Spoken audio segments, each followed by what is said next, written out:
I am New York. Я сам New York. I am New York. Yo soy Nueva York. Sono New York. Je suis New York.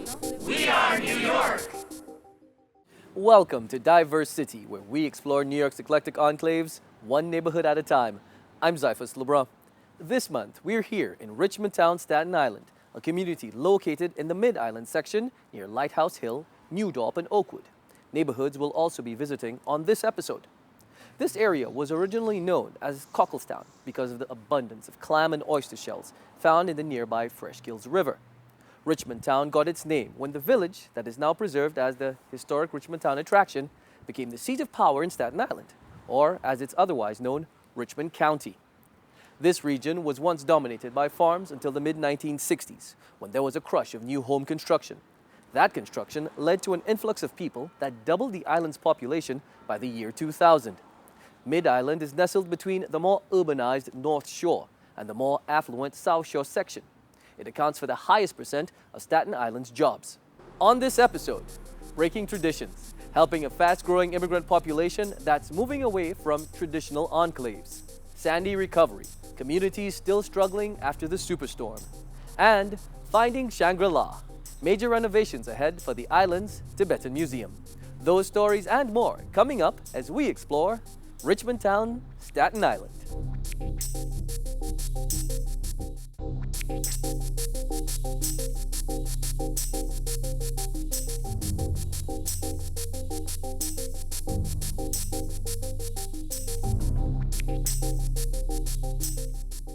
Staten Island's immigrant population grew 5 times faster than any of the other boroughs between 2000 and 2017. 1/3 of these immigrants are from Europe. Gary Pierre profiles a man who is creating a virtual community for Russian-speaking emigres who are moving to Staten Island away from traditional neighborhoods in Queens and Brooklyn. When the Soviet Empire collapsed in the late 1980s, many emigres from those countries settled in Brighton Beach and South Brooklyn. 25 years later, some like Ukrainian-born Andriy Boychuk are decamping Brooklyn for Staten Island. They are drawn there by the affordable real estate in proximity to Brooklyn and Manhattan. I went to Richmond Town, where I spoke with Boychuk to get a glimpse of the broader Russian-speaking community, particularly the Ukrainians who have been making a life here. There is already a Russian supermarket, liquor store, a few restaurants, and churches. We were looking to buy some real estate, and we were looking all around New York City, all boroughs, Bronx, Queens, Brooklyn hard to afford, Manhattan hard to afford. So we had 3 areas, Queens, Bronx, or Staten Island. It's like living in the city, but rural city. You're close to Manhattan, it's close to all boroughs, but at the same time, you live in quiet neighborhood. There's a lot of green, like parks. We love it. Boychuk, who received a degree in architecture from CUNY's City Tech, moved to Staten Island in 2013. He's since built an online community for the Russians and Ukrainians who are leaving the traditional enclaves in Brooklyn. Why we did that? Just to share knowledge, so people do not repeat our mistakes who already did, and our content is evergreen. Because something what is very simple for you, like how to fill up a personal check, how to write check. For you, it might be easy, but for us, we never hold a check, and I don't know what to put where. Maria Soroka, the president of a Ukrainian community organization called Razom, supports Boychuk's work and says that the virtual community is likely to increase as more people move to Staten Island. I think he's doing an amazing job. How so? Because he's truly helping people that immigrate here. The first 2-5 years, I think everyone benefits from his work. And again, it's a community-based information site. Porada means advice. Whenever you come here, you can read his blog post, how to rent an apartment, how to get a job, daycare for your kids, and so on. According to the New York City Planning Department analysis of the census figures, New York is home to 179,000 residents from the former Soviet republics.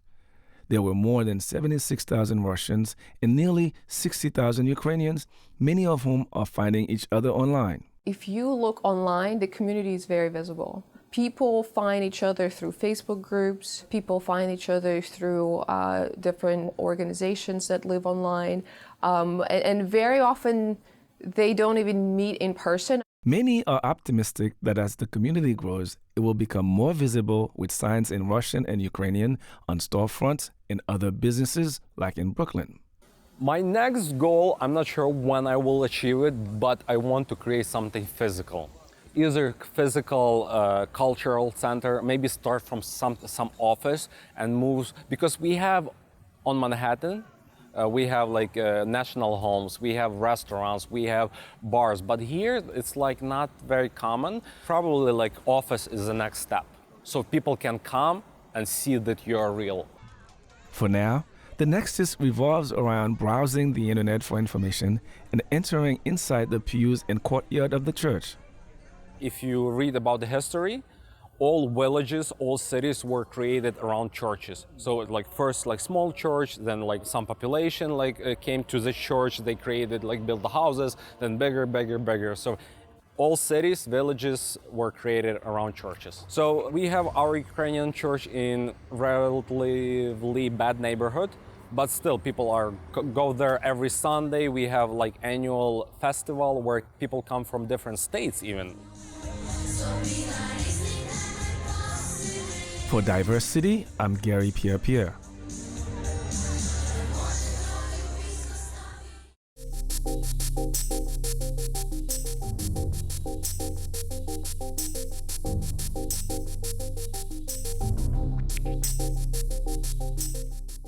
7 years ago, Hurricane Sandy devastated Staten Island's east and south shores. Those areas accounted for nearly 1/4 of the buildings the storm damaged or destroyed in New York City. Andrew Falzone sat down with the borough president, James Otto, to talk about what happened to the city's efforts to build back these communities and learn about the plan moving forward. It was a completely different world driving in that Jeep from Dongan Hills to Grant City than the craziness I was seeing on Facebook. It was exponentially worse. Jim Otto was a Staten Island city councilman representing some of the areas hardest hit by the storm and ventured into the elements that night to assess his district. And I didn't know what to do. And getting self-service was just, I remember driving around just trying to get cell service. Only in the days after the storm did the extent of the damage become clear. Boats that were docked along the waterfront were tossed inland like toys. Great Kills Harbor boats floated and were thrown right onto the streets. While house after house was left damaged beyond repair. But according to Otto, the worst was yet to come. And as awful as that night was, and it was, for the peoples whose homes were impacted and for the few of us who have lived it every day since, the few of us in government who are left standing, fighting the good fight still, the recovery was worse. Otto is referring to Rapid Repairs and Build It Back, two government programs that were set up to assist in the recovery. Now serving as borough president, Otto says there are still a few homes where repairs haven't been finalized, and for those who are back, it took way too long. The construction that was anticipated to be a much shorter period, or at least that's the way it was sold to the public, has lasted way longer than it should have. And while it took longer than expected for the dumpsters and bulldozers to leave, one neighborhood elected to take a much different approach. This is the Oakwood Beach section of Staten Island, and we're walking along Kissam Avenue. Behind me, you can see a long line of power lines, but what's strange is there's nothing left to power. That's because New York State bought back the property from its owners and plans to return it to Mother Nature. Kissam Avenue was the poster child. Kissam Avenue is what you see in the movies, what you see on television when a tornado hits in Kansas, where the top of the house is down the road and here's the base of the house. Or see that rubble over there? That used to be Joe's house.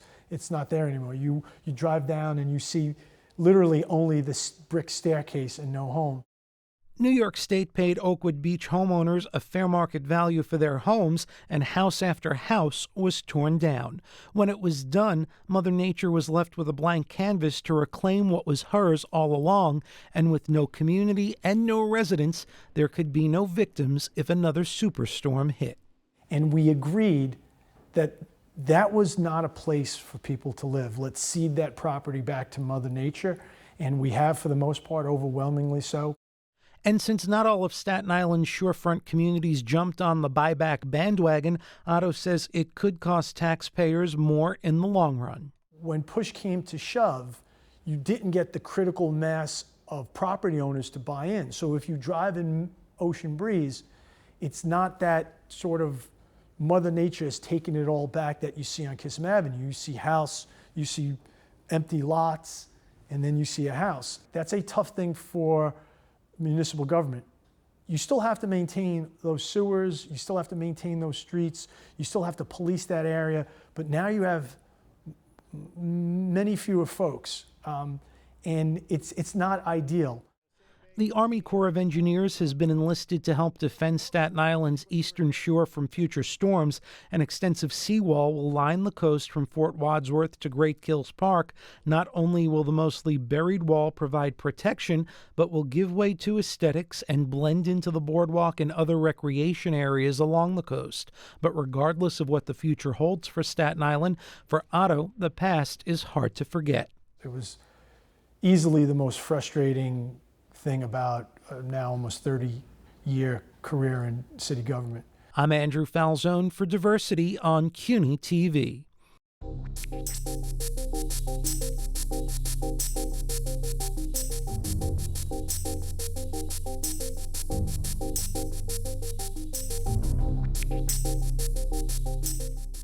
Many New Yorkers have heard of Virginia's colonial Williamsburg, but few are aware of historic Richmond Town, located here on Staten Island.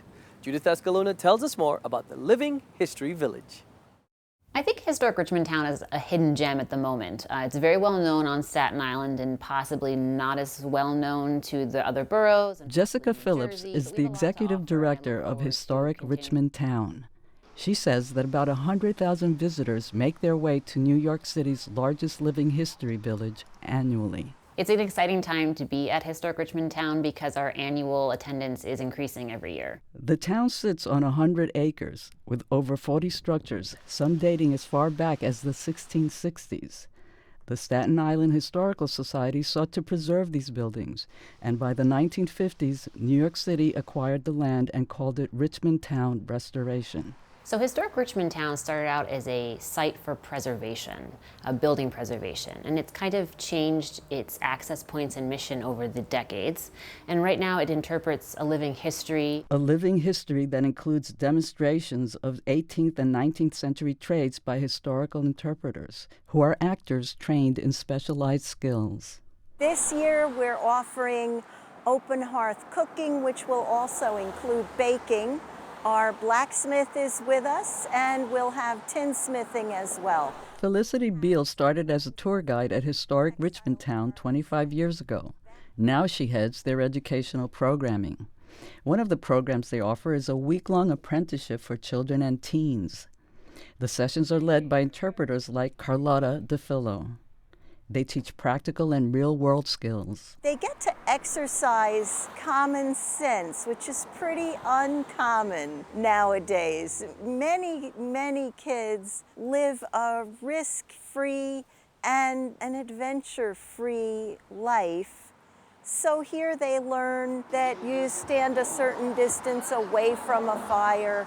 You learn to think before you act. Then, of course, you learn all the skills of the trade that you're learning. This apprenticeship is just one of the many programs offered to the public. We have a historical museum, a lot of school children programming, adult programming. Our site is active in the summer. We do a lot of special events. We host the Richmond County Fair every year, and this year is our 40th year. And we'll have rides, and we are going to be bringing in arts and culture that represent Richmond County. With over 100,000 artifacts, photographs, and documents from various time periods, historic Richmond Town has also become a source for people researching their family lineage. People sometimes come if they know that their family was associated with a particular building that we have here at Richmond Town. They do come for that. In order to do genealogical research, you need to really get into our library and archives, and for that you need an appointment. But yeah, then people do that and they want to be more in depth and really look at where their family really lived. Despite all these offerings, Philip says there's still a need for more outreach. So the growth that historic Richmond Town is looking for is access. We have a lot of property and we have a lot of buildings and structures, so there's a lot of things to do here. So we want to give people more access, the visitors access to that, whether that's digitally or on-site or however that is provided, so we can invite more people to see all of the fabulous things that this organization has been doing for decades. The grounds are open 7 days a week. You can learn more at historicrichmondtown.org. I'm Judith Escalona for DiverseCITY.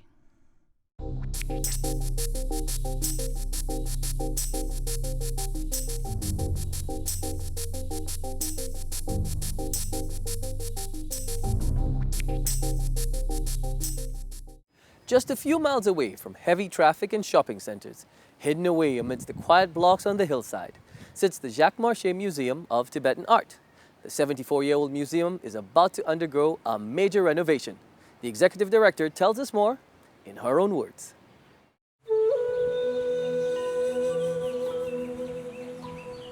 People are always surprised when they hear that there's a Tibetan Art Museum in Staten Island. What's interesting about this museum is that it is the first museum in the United States specifically dedicated to Tibetan Buddhist art from Tibet, Nepal, northern China, Mongolia, and it's a fantastic collection. It was acquired by Jacques Marchais between 1920 and her death in 1949. Jacques Marchais was born in Ohio. She was a vaudeville actress. I think it was remarkable because she was doing this before there were any Tibetan monks in the United States, so she never had access to a Tibetan teacher, nor did she ever travel to Tibet. She was very much attracted to Tibetan art, and I don't know if because Tibet had this place in the imagination as a Shangri-La. Tibet was, isolated, not a lot of Westerners went there, so her fascination with it is really something that is truly remarkable. The museum is built right into the hillside, just like a Himalayan-style building. Coming here is a little bit out of the way. Folks take the ferry and they take the bus, and it takes about an hour or so on public transportation, and then there's a hike up the hill. But once you're here, you're in a very peaceful setting. I think there is definitely a calming effect when people are here, just seeing this fantastic collection of art and then also being in a setting surrounded by trees and some Himalayan plants, and we have an overlook that looks over a pond that has lotus flowers in it, and so I think coming here definitely gives the visitor an opportunity to step away from the cares of their everyday life or the worries of their everyday life and sort of step into a peaceful place. The Dalai Lama visited us in 1991, which was before my time here, but since that time we've had many high-ranking Buddhist dignitaries and Buddhist monks visit with us. Most recently in 2016, His Holiness the Sakya Trizin visited us, the head of the Sakya lineage of Tibetan Buddhism. For a long time, the museum was really just visited by people that were interested in Buddhism, especially in the 50s and 60s. And since that time, the museum has seen many more visitors. I would say 50% of our visitors are Europeans that have an interest in Buddhism or an interest in Tibet.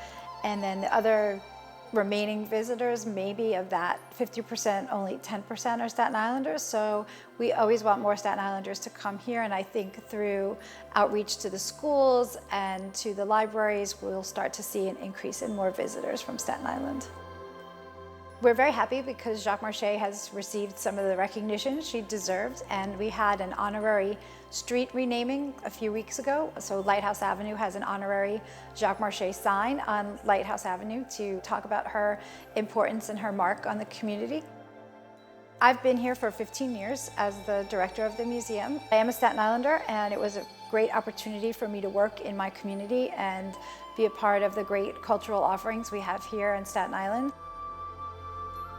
Some of the weekend events at the museum include an ongoing meditation and Tai Chi class that happens on Saturdays. We've had speakers, we've had Tibetan singers and dancers do performances here. I want people to know that the museum is like no place else in New York City, and that if they come here, they will see things from faraway places, and that they can stay on Staten Island and see and learn about a culture that's very far away.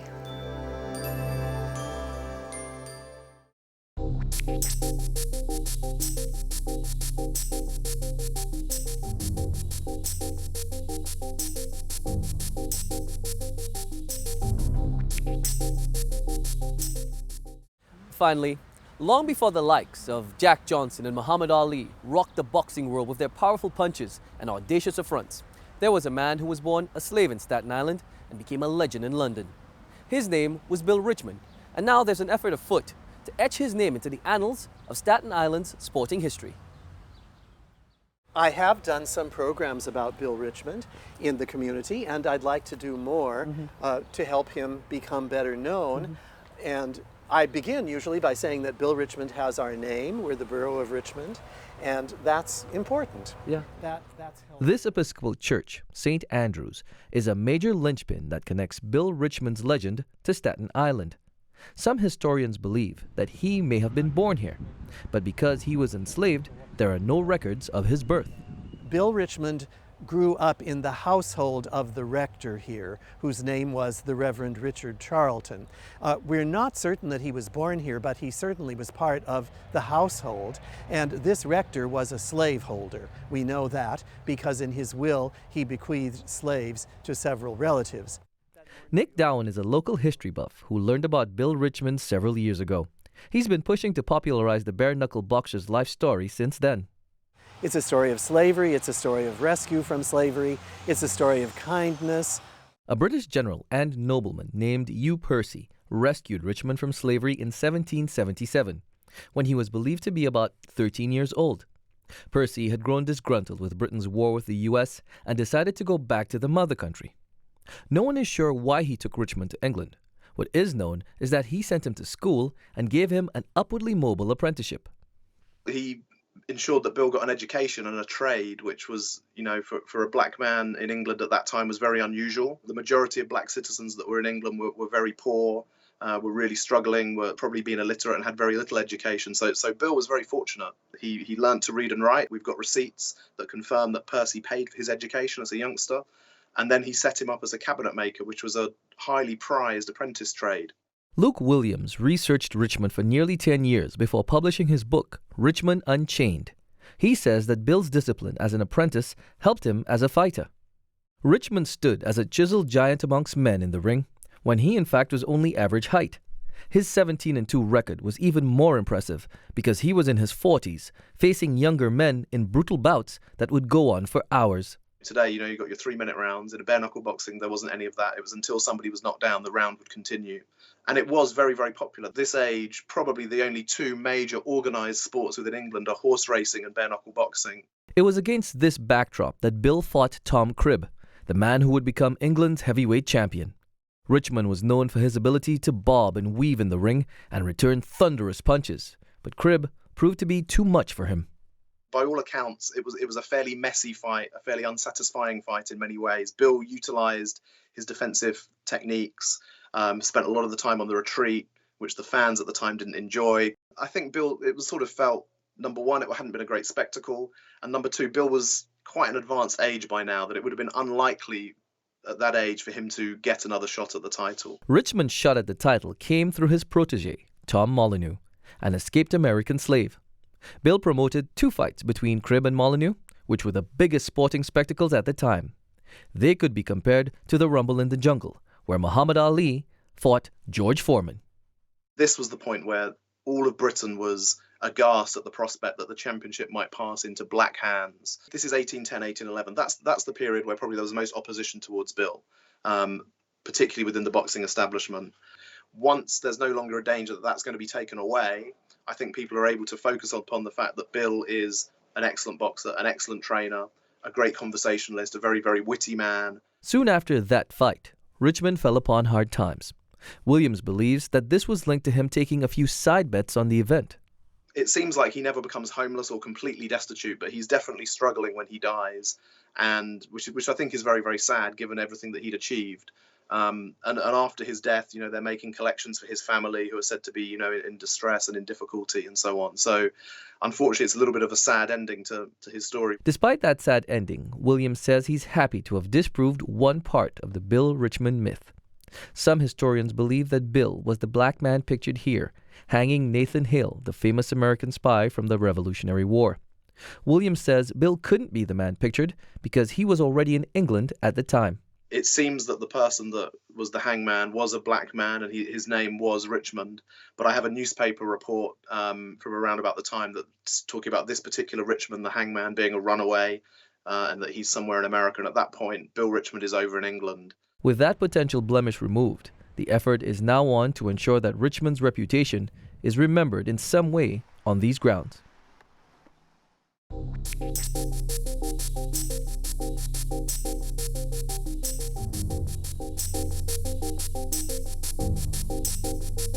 That's our look at Richmond Town, Staten Island. Join us next month when we'll head out to another island off of Manhattan's southern coast, Governor's Island. Till then, get out and explore our diverse city.